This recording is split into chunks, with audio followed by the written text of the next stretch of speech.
twese twifuza ko abana bakura bafite ubuzima buzira umuze, bafite imbaraga, biga neza, biteza imbere kandi bagateza imbere n'umuryango nyarwanda.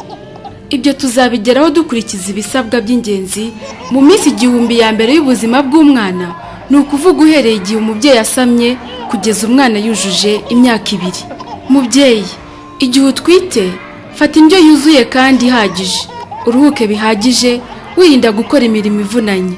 Onsa umwana mu mezi 6 ya mbere, nta kindi umuha habe n'amazi.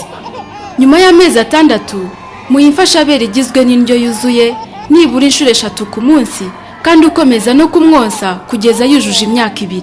Hesha umwana inkingo zose nk'uko ziteganyijwe, wite ku isuku y'umubiri, iy'urugo n'iy'ibiribwa. Urinde umuryango wawe indwara zose zituruka ku mwanda. Iminsi 1000 ya mbere, shingiro ry'ubuzima bwiza mu Rwanda. Ubu butumwa mubugijwe na Minisiteri y'Ubuzima ibinyujije mu kigo gishinzwe ubuzima n'abafatanyabikorwa.